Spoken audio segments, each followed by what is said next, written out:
안녕하세요. 축구 전문 기자 한준입니다. AS 로마와의 유로파리그 경기에 이어 풀럼과의 런던 더비까지 내리 졸전 끝에 비긴 엔지 포스테코글루 감독의 토트넘 허스퍼가 이제 진정한 지옥의 일정을 맞이합니다. 12월 9연전 대진표는 포스테코글루 감독의 전술 능력이 진정한 시험대에 오른다고 할 수 있는데요.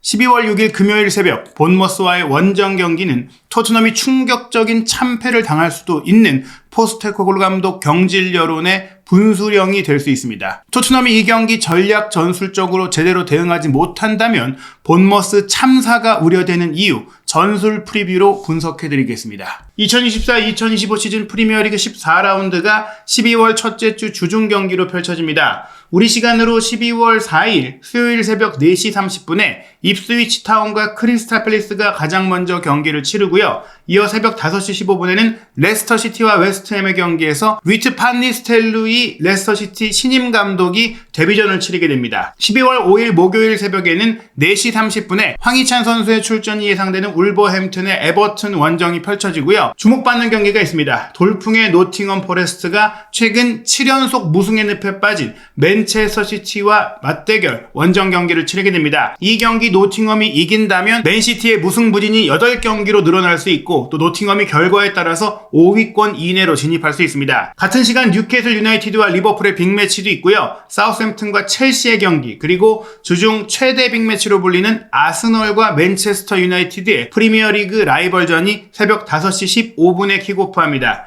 같은 시간에 에스턴 빌라와 브렌트포드의 경기가 열리고요. 마지막 일정은 12월 6일 금요일 새벽 4시 30분에 풀럼과 브라이튼의 경기, 그리고 5시 15분 본머스와 토트넘의 경기입니다. 한준TV는 이 경기 역시 여러분과 실시간으로 소통하며 입중계로 함께할 예정이니까요. 12월 6일 금요일 새벽 5시 본머스와 토트넘의 경기 한준TV와 함께 해주시기 바랍니다. 이 경기를 앞두고 지난 주말에 있었던 FA컵 2라운드 결과를 통해서 프리미어리그 팀들이 참가하게 되는 3라운드 대진 추첨이 완성되었는데요. 64강전은 내년 1월 11일이 있는 토요일 주말에 펼쳐지고 상세 경기 날짜는 아직 미정입니다. 토트넘의 3라운드 64강전 상대는 논리그, 사실상 아마추어 레벨이라고 할 수 있는 오브 리그의 탐 워스와의 원정 경기로 결정되었는데, 그러다 보니까 이 빡빡한 12월 일정 이후 조금은 숨을 돌릴 수 있는 시간이겠죠. 주전 선수들 상당수를 휴식을 주면서 이 경기 치를 수 있을 것으로 보이니까 손흥민 선수도 1월 4일로 예정된 뉴캐슬전 이후에는 이 탐 워스전을 건너뛰고 2주가량 휴식을 취하면서 회복할 수 있지 않을까 생각이 됩니다. 본격적으로 본머스와의 경기 분석해 보도록 하겠습니다. 양팀 최근 경기 성적을 보면은 본머스도 잠깐 주춤했었죠. 브렌트포드 원정 2대3 패배, 그리고 브라이튼과의 홈 경기 1대2 패배로 흔들리는 모습이 있었지만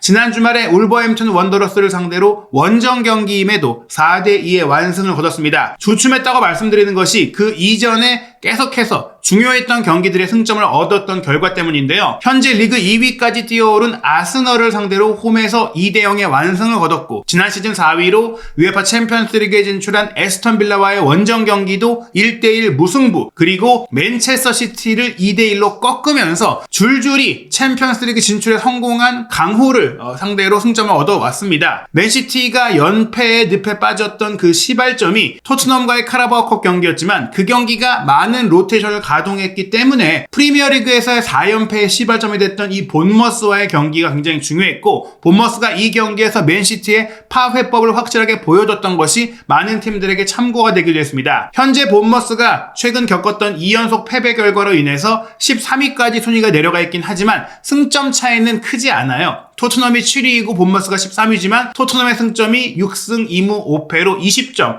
본머스가 5승 3무 5패로 18점이니까 한 경기 비기고 이기고의 차이거든요. 즉 승점 차이가 2점에 불과하니 본머스가 이번 토트넘과의 경기에 승리할 경우에는 본머스가 10위권 이내로 진입할 수 있고 토트넘이 10위권 밖으로 밀려날 수 있는 상황입니다. 토트넘은 맨체스터 시티와의 프리미어리그 원정 경기 4대0 대승으로 갈라타사라이와의 원정 유로파리그 2대3 패배나 입스위치와의 홈 경기 감독이 프리미어리그 1대2 패배를 만회하는 것 같았지만 이 맨시티 원정을 제외한다면 이후 이어졌던 로마와의 유로파리그 경기나 풀럼과의 프리미어리그 홈 경기 내리 무승부를 거두는 과정 속에 실제 내용은 패배해도 할 말이 없는 상황이었다는 점들을 감안한다면 유독 지금 좋지 않은 상황인 맨시티와의 경기를 쏙 빼놓고 난다면은 에스턴 빌라와의 4대1 승리 이후에는 지속적으로 경기력이 하향 곡선을 그리고 있고 굉장히 부진하다는 걸 볼 수 있습니다. 즉 이번 본머스와의 경기는 토트넘이 현재 본머스보다 더 흔들리는 모습이라고 볼 수 있겠죠. 본머스의 올 시즌 스쿼드를 살펴보면 4-2-3-1 포메이션이 확고합니다. 라이오 바에카노를 라리가에서 성공적인 돌풍의 팀으로 이끌었던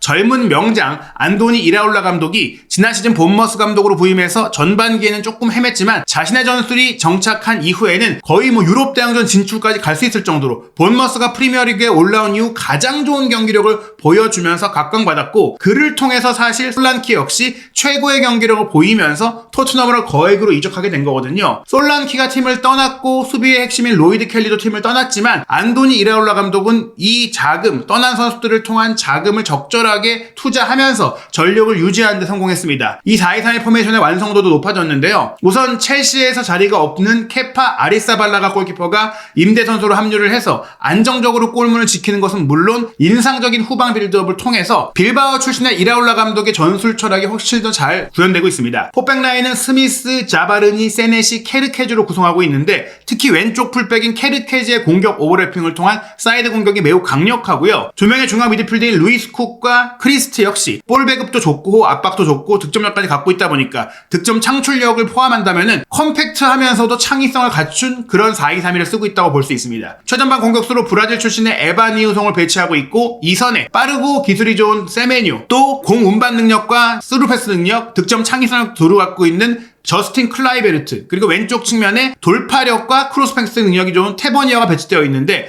케르케즈와 테버니어가 나란히 이제 왼쪽에서 스위칭 플레이를 하면서 상대의 수비를 무너뜨리는 모습이라든지 클라이베르트가 또 드리블을 하면서 에바니우송의 뒷공간을 확보하려고 하고 또 전방 압박을 함께 해주고 에바니우송이 아주 빠른 속도와 또 지치지 않은 체력으로 마찬가지로 전면 압박의 중심이 되면서 세메뉴 역시 피지컬과 더불어 힘과 돌파력이 좋은데 스미스가 이 세메뉴의 수비 커버를 또 해주면서 왼쪽은 테버니어와 케르케즈가 수적 우위를 많이 가져가면서 공격을 한다면 오른쪽은 세메뉴를 확실하게 지원해주고 쿡과 크리스티가 좋은 패스를 뿌려주고 또 자바르니와 세네시 역시 좋은 롱패스로 한 번에 공격진에 공을 배달해주는 이런 모습을 통해서 효율적이면서 속공도 쓰면서 또 온더볼 상태에서도 강한 정말 완성도 높은 축구를 구사하고 있다고 볼 수 있겠습니다. 해트트릭을 페널티킥으로만 득점하긴 했지만 패트릭 클라이베르트의 아들인 저스틴 클라이베르트 역시 2선 중앙 공격수로서 5득점 2도움, 올 시즌 본인의 2선에서의 프리로를 만끽하고 있고요. 오른쪽 측면 공격수인 세메뇨 같은 경우도 4득점 1도움으로 가운데로 잘라 들어오면서 득점하는 능력을 한층 잘 살리고 있습니다. 최전방 공격수인 에바니우송이 작다고 하더라도 183으로 그래도 탄탄한 체구를 가지고 있고 4골로 치명적인 득점력을 보여주고 있고요. 그 외에 교체 자원으로 뛰는 선수들도 두루 이 클러치 능력을 보여주고 있어요. 수비수인 오타라도 1득점 1도움, 또 공격 미드필드인 브룩스도 1득점, 중앙 미드필드인 루이스 쿡도 로테이션 자원으로 뛰면서도 1득점 3도움을 기록하고 있고 부상으로 빠져있긴 하지만 윙어 시니스테라도 1득점 1도움,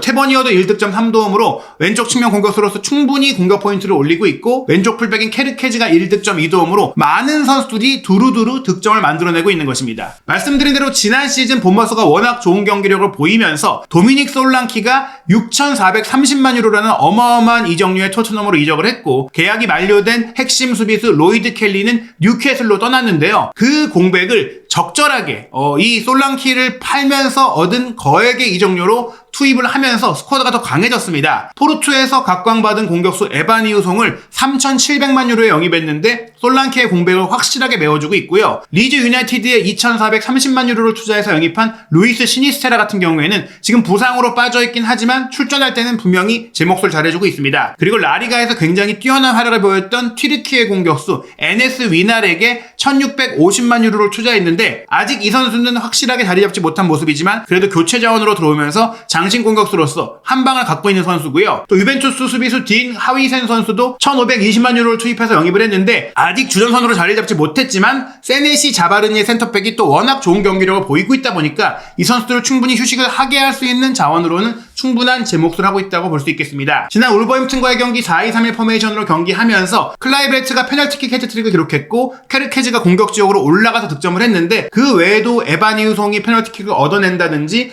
테버니어가 득점 과정에 관여한다든지 또 지난 시즌에는 이선의 핵심 역할을 했던 필립 빌링도 교체로 들어와서 경기 감각을 끌어올리는 등 전체적으로 흐름이 좋다고 볼 수 있는데요. 본머스의 장단점을 기록으로 분석해보면 일단 득점기를 만드는 창의성이 굉장히 뛰어나다. 이게 굉장히 베리 스트롱, 다양한 패턴, 다양한 공격 방식을 갖고 있다는 게 무기고요. 또 측면 공격도 강력하고 상대 지역에서 공을 빼앗아서 전방 압박으로 슈트 카운터를 치는 이 능력도 굉장히 뛰어납니다. 다만 공 소유력이 이레알러 감독이 원하는 만큼 제대로 이루어지지 못하고 있는 부분이라든지 상대의 오프사이드 트랩에 잘 걸리는 이 배후 침투 공격에서 오프사이드를 잘 무너뜨리지 못하는 면도 조금은 있고 수비 상황에서 공중볼 커버에 아쉬움이 있다라든지 기술 좋은 선수들을 개인적으로 막아내는 센터백들의 민첩함이 조금은 떨어지는 문제들이 있어요. 하지만 토트넘의 약점을 충분히 공략할 수 있는 강점들이 있기 때문에 그런 점들, 특히 토트넘이 하이라인 축구를 하는데 오프사이드에 자주 걸린다고 하더라도 한 번만 그 오프사이드를 잘 뚫어낸다면 바로 골이 될 수 있다는 점에 있어서 분명 토트넘을 상대로 본머스는 그런 전략적인 부분들, 토트넘의 약점을 공략하기 위한 전술을 대대적으로 구사할 거라고 볼 수 있겠습니다. 이런 면들은 당장 지난 주말에 있었던 울버햄튼과의 경기에 그대로 득점 과정으로 드러났는데요. 경기 시작 1분 만에 울브스는 수비 라인에서 바로 공격 라인 뒷공간으로 롱볼을 때려줬어요. 그리고 엄청난 속도를 가지고 있는 에반 이우송이 또 힘도 갖고 있는 에반 이우송이 이 공을 잡고 문전 왼쪽으로 치고 들어갈 때 페널티킥을 얻어냈고 이 페널티킥을 클라이버르트가 성공시키면서 1대0으로 앞서갔던 것입니다. 선제골 이후 7분 만인 전반 8분에 나온 골 같은 경우에는 현란한 사이드 체인지와 수비를 유인하는 3자의 움직임이 빛난 전술적인 골이었습니다. 중앙 공격수인 에반 이우송이 백힐 패스로 중앙 공격형 미드필드인 크리스트에게 공을 내주면서 본인이 오른쪽으로 이동을 하게 돼요. 그때 울브스 수비수들이 오른쪽으로 이동하는 에반 이우송 쪽으로 시선이 쏠렸어요. 그러자 반대편으로 방향을 전환한 크리스티가 왼쪽 측면 공격수인 테버니에게 패스를 줬습니다. 그리고 테버니어 쪽으로 울브스 선수들의 압박이 끌려 들어오자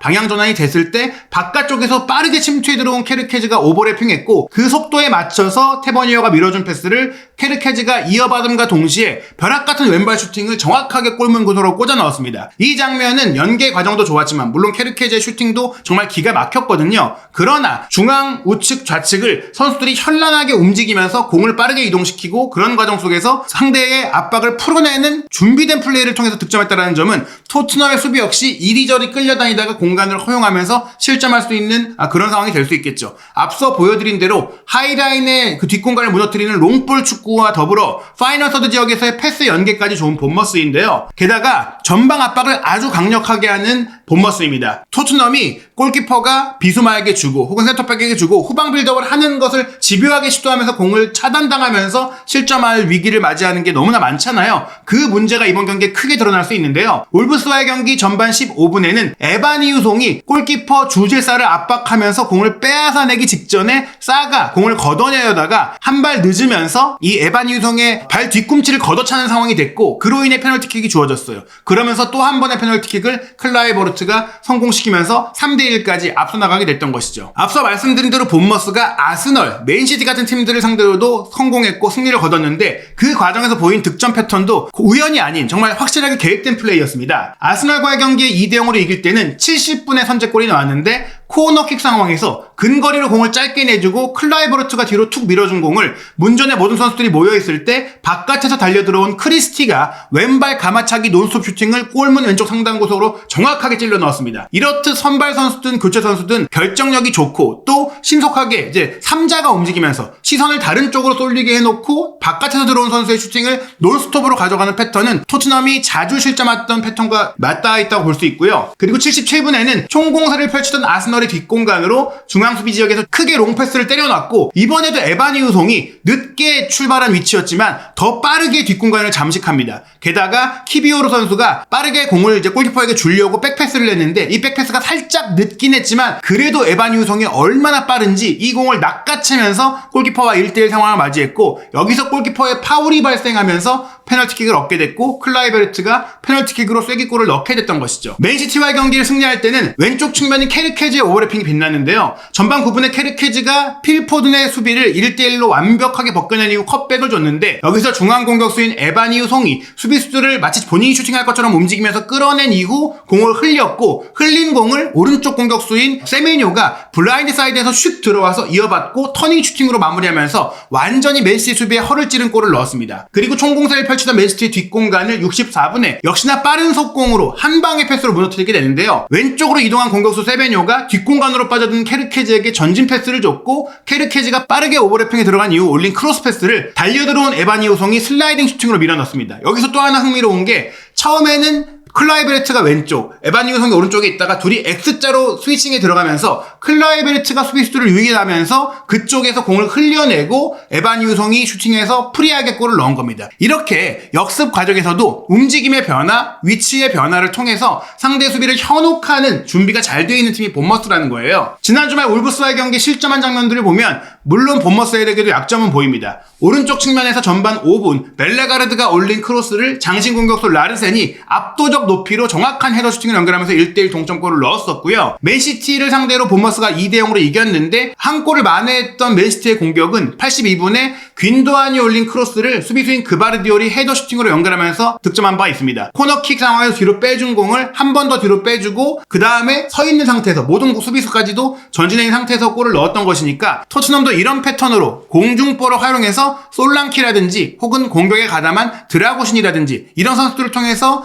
헤더 득점을 기대할 수는 있겠지만 전체적으로 본머스가 만들어내는 공격 패턴은 하이라인 전방 압박을 통해서 체력 소진이 많고 뒷공간이 많이 생기는 이 토트넘의 고질적인 문제, 후방 빌드업을 주구장창 시도하다가 생기는 그 문제들을 본머스가 너무나 쉽게 요리할 수 있다는 겁니다. 토트넘이 역대 본머스와의 프리미어리그 전적을 보면 본머스의 프리미어리그 커리어가 많지 않다 보니까 14전 10승 2무 2패로 크게 앞서 있고 최근 6경기의 기록도 4승 1무 1패. 지난 시즌에도 안도니 이라올라 감독 체제에서 포스테코글루 감독이 원정 2대0 승리, 홈 3대1 승리로 두 경기 모두 이겼거든요. 하지만 이번 경기만큼은 본머스의 이라올라 감독이 서력을 할 가능성이 굉장히 크다고 생각이 됩니다. 본머스 같은 경우에는 이미 부상자 명단에 있는 알렉스 스콧이나 루이스 시니스테라, 훌리안 아라우호 등이 빠지고 루이스 콕도 부상자 명단에 있긴 하지만 회복할 수 있다는 얘기가 전해지고 있어요. 토트넘의 이탈 자원이 굉장히 많죠. 벤탄쿠르가 징계 중이고 비카리오, 히샬리송, 오도베르, 반도벤 등이 장기 부상, 그리고 마이키 무어가 아직 질병에서 회복하지 못한 가운데 아치그레이가 지난 주말 풀럼전에 경미한 부상을 입었고 크리스티안 로메로와 솔랑키는 이번 경기에 맞춰서 회복할 수 있을 것이다라는 소식이 전해지긴 했거든요. 그러나 로메로 선수가 아직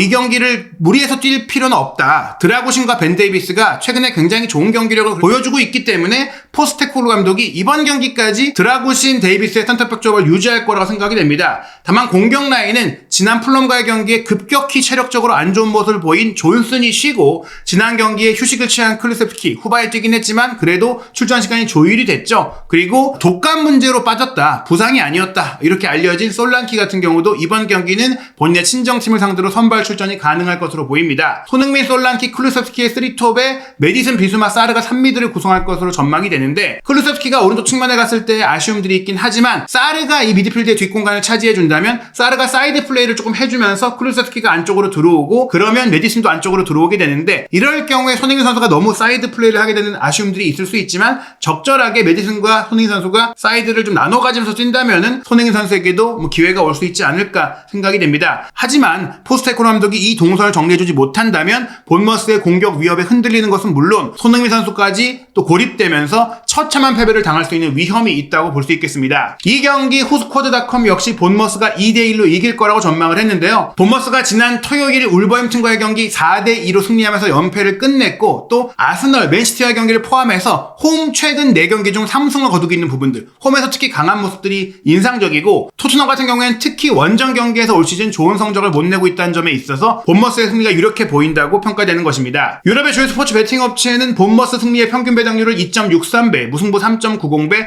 토트넘 승리를 2.41배로 토트넘의 근소 우세를 전망하고 있지만 있지만 저는 개인적으로 이번 경기는 이변이 없는 한 포스테코글루 감독이 천지개벽할 만한 뭔가 전략을 출입하지 않는 한 본머스가 완승을 거둘 수 있는 경기가 될 수 있다고 생각을 합니다. 과연 이 경기 정말 포스테코글루 감독의 경질에 대한 토트넘 고위층의 입장을 바꿀 수 있는 분수령이 될 수 있을지 한준TV가 경기 전까지 나올 최신 정보를 전해드릴 예정이고 또 경기 중 실시간 입중계 그리고 경기 후 분석까지 함께 해드리겠습니다. 한준TV 구독, 좋아요, 알림 설정으로 해외 축구 최신 소식과 손흥민 선수의 모든 소식 확인하시기 바랍니다.